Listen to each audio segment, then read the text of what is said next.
Hello, everyone. Today we have Terence Tao here again. It's an honor to have the chance to interview him again. Okay.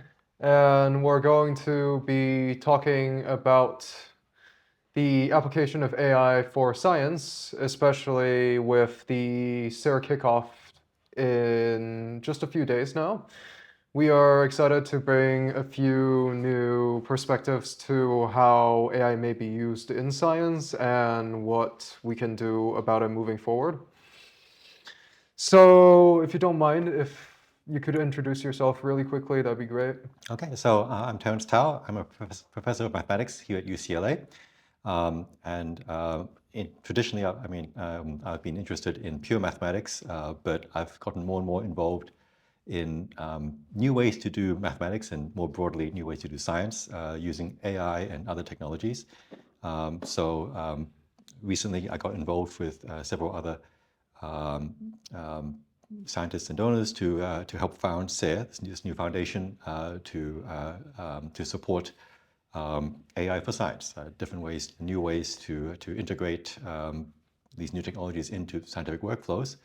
And we're having our first kickoff event in a few days here at IPAM, Institute for Pure and Applied Mathematics at UCLA.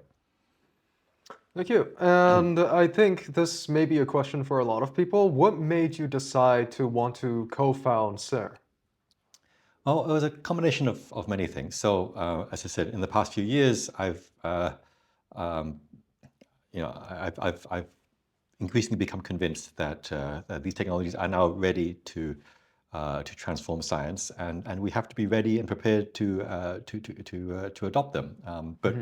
And we need to learn how to do it the right way and to avoid doing it the wrong way. And unfortunately, there are many more wrong ways to incorporate AI than correct ways. So we do need to do it correctly, and the academic community has to be really involved. We can't just wait for the tech companies to give us a product and we'll just use it. We need to really interact and learn what we really need. What types of science will AI help, and what types will human methods continue to work just fine. And then in the last year in particular, simultaneously with that, there was suddenly a lot of funding uncertainty. So IPAM, for example, where I'm a director of special projects, we had a suspension of our funding, and a lot of the programs we were planning to run was not actually clear we could actually run them. It was time to find new sources of funding and reach out to many new investors and partners. The silver lining of all that chaotic period is that we now have a lot of new initiatives at IPAM, including the partnership with SAIR. That's great. And I think that for mathematics specifically, AI is just exceptionally powerful. Would you agree that's the case? I think there's an exceptional potential. So the big Achilles heel of modern AI tools, large language models in particular, is that they are stochastic and they produce excellent answers some of the time, but complete rubbish other parts of the time. They're not grounded by reality. They are statistically matching what they think is a good answer, and sometimes they give extremely good answers. So because of this, the use cases of AI in many other disciplines have been a lot less. They've turned out to be not as satisfactory as we had first hoped, because of this unreliability issue. But mathematics, almost uniquely among all applications, we have a very well-honed ability to verify outputs. So if you give me a mathematical proof or a claimed proof of a mathematical statement, we have the laws of logic and the laws of mathematics. We can check whether the argument is correct or not. And now we can even do that by computer. We have these formal proof assistant languages that do that automatically. And this keeps the AI honest in a way that it's harder to do in any other discipline. Mathematics has the best shot at filtering out all the bad use cases of AI and keeping the good ones. It's not perfect. Not every aspect of mathematics can be formally verified. Proofs are an important part of mathematics, but There are other things. For example, if you want to try to propose new conjectures um, or explain things in a clear way, there are many math tasks that AI may not be good at yet, but Right. at least for some of what we do, there's a lot of potential. Yeah, I can definitely see that. And one thing you mentioned was programs to verify the work of AI, correct? And as programs like that emerge and develop, do you think there will be a point where we can have a program robust enough to where we can have AI continuously generate ideas and have them be verified to create something new rather than be limited to what we already have planned out? Yeah, that is the hope. So currently, if you ask an AI to generate ideas, um, it will generate all kinds of random things, and maybe a small percentage of them are actually interesting. Um, but we can't verify an idea yet. Um, but we may be able to borrow some tricks from the physical sciences. So, if a physicist or chemist comes up with a hypothesis, they can run experiments and try to gather evidence for the hypothesis. Not exactly a proof or disproof, but there are ways to become more convinced or less convinced that a hypothesis is true. I do see mathematics acquiring much more of an experimental side to it than we have currently. So currently, math is almost entirely theoretical. But with AI, AI could propose hypotheses, and then maybe it could also propose experiments to test these hypotheses. You may propose that some formula is true for all natural numbers. You test a few numerical ones. You find other special cases. You check whether it's compatible with some other facts in the literature. And this type of use case is still in its infancy. Again, because we don't have the ability to verify yet whether these things work or not, progress is much more halting. But as our work, as our expertise with using AI properly matures, I can see that happening. But still, maybe that's 10 years away. Yeah. Honestly, much better than I was thinking. 10 years sounds far, but honestly, in terms of research, that's not too bad. The pace has been faster than I expected. I mean, there are people who were, had really, really sky-high expectations. Yeah. They thought by now mathematicians would be obsolete or science would be No, no. obsolete. But it is, already we can, AIs can already prove theorems that hadn't been proven before, usually by standard techniques. And it can discern some patterns that we didn't see before.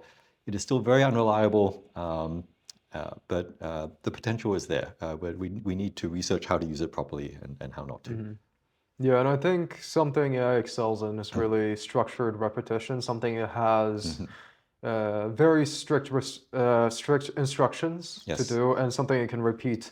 And I mean, the point of it is to save us time so we can work on something that's more difficult for it, something that's more creative, Right. Yeah. Yeah. right? They are different from humans, and it is maybe it's a slight shame that somehow the current marketing of AI is. I Yeah. mean, even the name artificial intelligence sounds like it is a replacement for a human being. But humans do not like to do these very repetitive tasks. Yeah.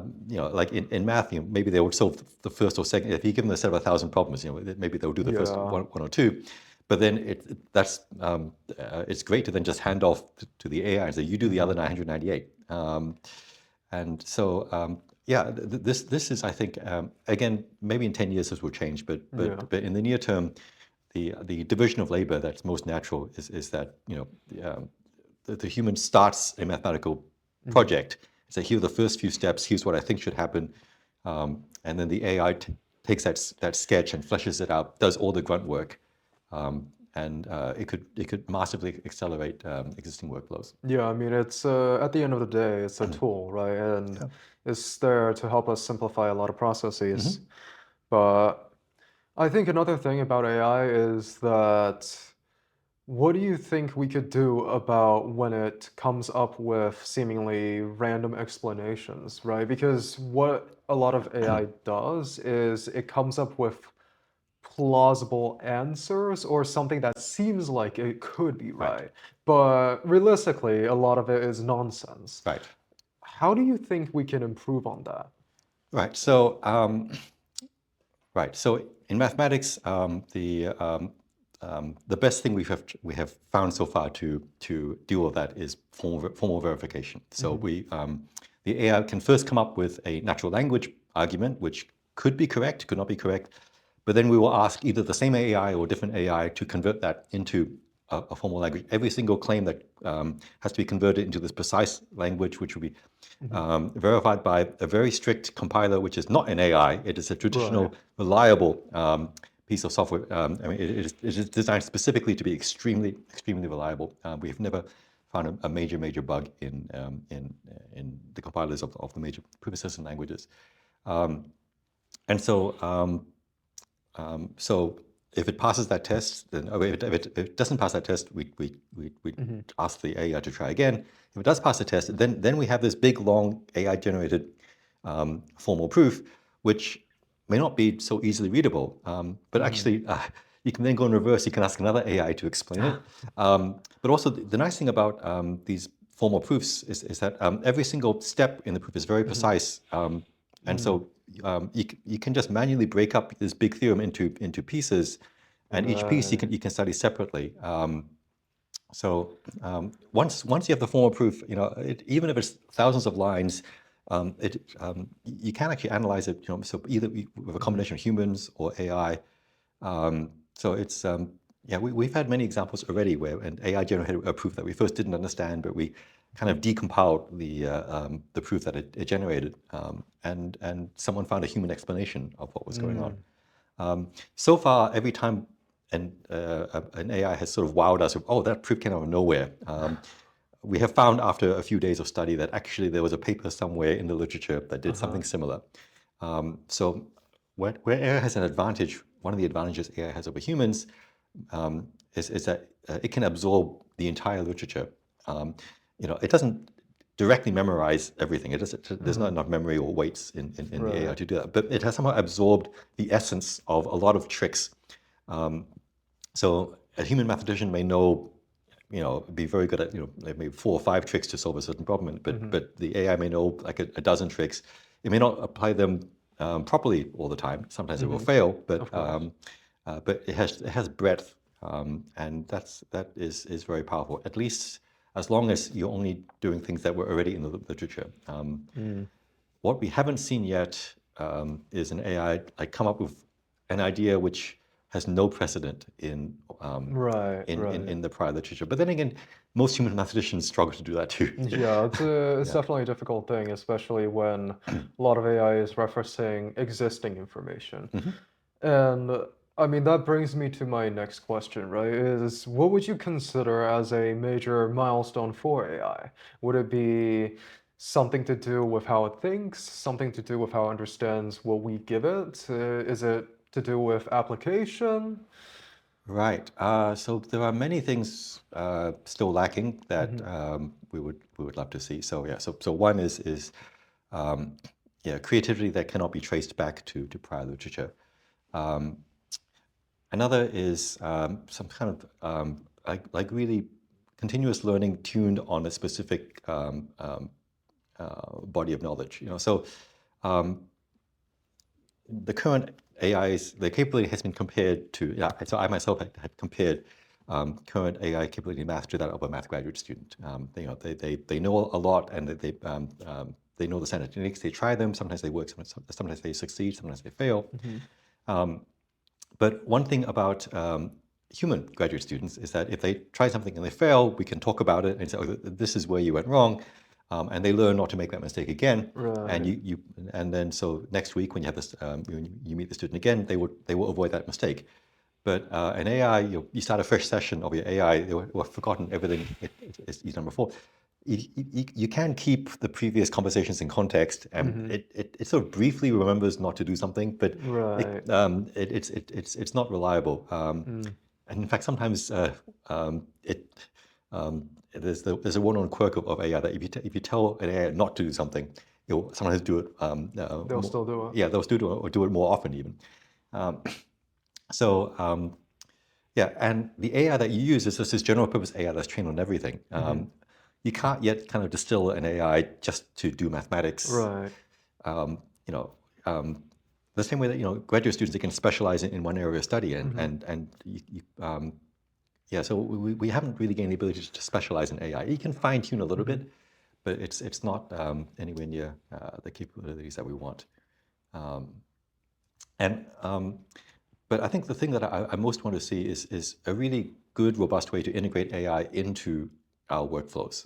So, currently we're jury-rigging all kinds of ways to use AI. So we write our papers and then suddenly we're stuck, and so we go to a browser and open up a chat bot or something, and we do an AI. Some people have tried giving making AI an agent, giving it control of your computer, which is a bad idea actually, but for many reasons. But it isn't it isn't yet fully like a co-author. Like when you Right. when you're working with a human collaborator, you can talk at a blackboard and you can write equations. You can chat with an AI. It is a little bit similar, but it doesn't quite have the same integrated feel. We have polished over centuries how we work with other humans, and we haven't quite figured out the best way to work with AI yet. If you had to say, what do you think is really missing in that workflow progress? I'm not. That's a good question, actually. It's probably something intangible. It is a little bit like how during COVID we all switched to remote meetings, and you could say that these remote meetings work just fine because I mean, if you just want to talk, why does it make a difference whether we are on a Zoom screen or whether we're in person? But there's something intangible about talking in person, like we are now. Like, why are we talking together and That is a good question. and not by Zoom? There's eye contact. There's body language, and so when you talk with a human, the actual words that you're saying to each other or the equations you're writing on the board, they're just one part of the conversation. Right. There's other things going on, which are somehow not captured when you interact with an AI. That's fair. Yeah, I think another part of it is just mutual cooperation with other people. It feels more interactive than it Right. does with an AI. But yeah. Yeah. No, the temptation for AI companies is to present kind of like a one-shot finished product. So the type of products they want to present are things like where you push a button and the AI produces the entire solution. Right. But you yourself are not involved in the process of creating the solution. So if you then have to explain the solution to somebody else, you can't explain it. It's just this is just this thing that AI gave, or you want to modify it. You have no choice but just go back to the AI and says, please, can you change it? Yeah. And every time it changes it becomes slightly worse. Yeah, as you say, ideally you want a more interactive experience where you do a step and then an AI takes the next step, and then maybe you offer some feedback and there's a course correction. And as long as you interact, you get an understanding of how the proof developed. And so when a human writes a proof, solves a problem, the human can explain the thought process, what kinds of ideas they were trying, what inspiration from the literature there was. But when an AI generates these proof artifacts, sometimes it doesn't come with any record of where this proof came from. It's just a solution. And sometimes we realize that that's only part of what we wanted. We didn't just want the answer, we actually wanted the process as well. But if once we can find ways to integrate AI, and maybe the trick is maybe AI is like salt. A little bit of salt makes food taste better, but you don't just dump as much salt as possible onto your food. Use it when appropriate, and you don't use it when it's not. Yeah, that sounds right to me. And I think even just research in general is not always about getting to the solution right away. It's always seemingly a very long process where you need to iterate on what you already have, and sometimes Right. you might not even get to the solution. Right. Yeah. So humans are actually pretty bad at specifying goals correctly. So the thing about AI is that they're a little bit too good at fulfilling goals. They're kind of like a genie that grants your wish very, very literally. So you say, I want to optimize this metric, or I want to solve Right. this problem, and so it will spend lots of compute and effort to do exactly what you ask for.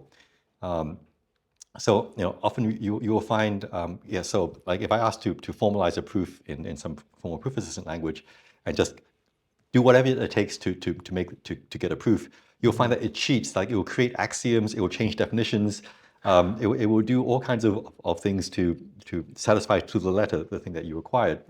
So we are learning that when we give tasks to AI, especially tasks that require like really precise specification, you have to describe everything.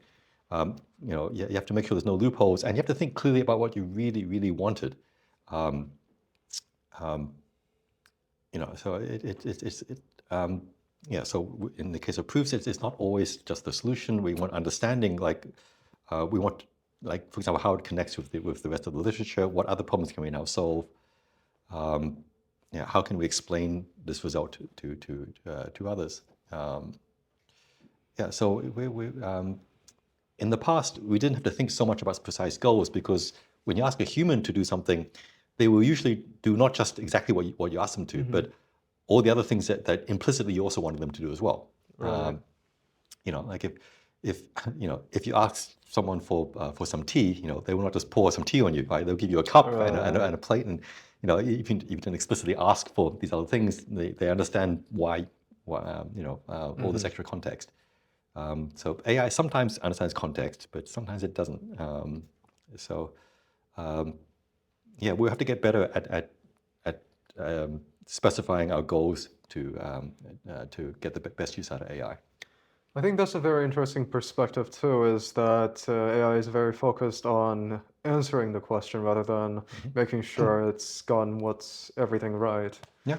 And maybe, I don't know for sure, but maybe that is the problem behind what's currently hindering it.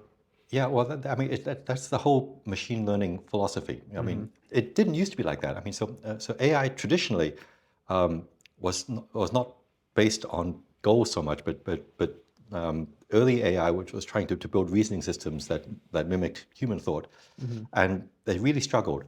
Like they could only do very basic tasks, and then at some point, people try the opposite approach, where you just specify a goal and you try whatever it takes without it doesn't matter how stupid or how illogical, but you just try to optimize whatever metric measures your distance to the goal. And people found that this just, well, it initially didn't work very well, but if you add more and more compute and data and scaling, it just gets better and better, and suddenly you've passed the threshold. It becomes actually quite good. But sometimes it's too good. It exactly optimizes your metric. There's lots of stories of machine learning of you ask an AI to beat a computer game, and it will always find the exploits. Some way to exploit a bug in the code, or not the spirit of what it meant, but it does fulfill exactly what you asked it for. Okay. Yeah, and I think for my last bit of question is just, what do you think people tend to mistake about using AI in science? Um, Yeah, so for most people, AI, modern AI is the chatbots. So you talk to them, and they can say, "Oh, that's an excellent observation. You do this," and they will tell things that make you feel good, or whatever. And so some scientists do use the chatbots to help think, but the most productive uses of AI for science are actually rather different. So they're often coupled with verification. Or like I often use it just to do numerics. Plot this, compute this, check this argument. Um, yeah, the way scientists use AI is a little bit different from the way the public uses AI. So, we don't generate lots of cute images, for example. It's not so useful. Right. Yeah, so unfortunately, AI is lumped together into a single technology. It's not really one technology. It's hundreds of related technologies, and yeah. So unfortunately, it's the ones that have the most prominence are actually not the ones that we use the most in science. Maybe we should just have better naming, like not call everything Yeah, AI. maybe. Yeah. Yeah, I think that would be good. I mean, out there you already have sort of generative, you have the LMs, and then you Yeah. have algorithms, etc. Yeah. But I think generally speaking, for the public, they are very hard focused on just the AI part of AI, Yeah. rather than what the differences are or Yeah. what it's used for, how it even functions. I think that's the most important part is how it functions, right? Because Yeah. that fundamentally changes what it's doing and how accurate it is, which in this case, Yeah.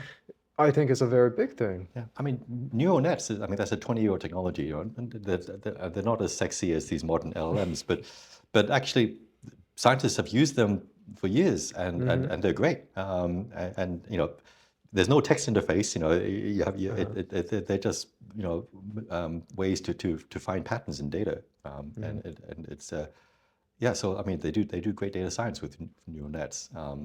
But it's a very boring, mundane. You know, it's just number crunching. It doesn't. It's not like it doesn't feel like talking Right. to you know, data or some sci-fi robot or anything. Yeah. Okay. I think that wraps it up. Thank you very much for coming once again. Yeah. Second interview. Yeah. Very nice Always to a have pleasure. you. Yeah. Okay. Great.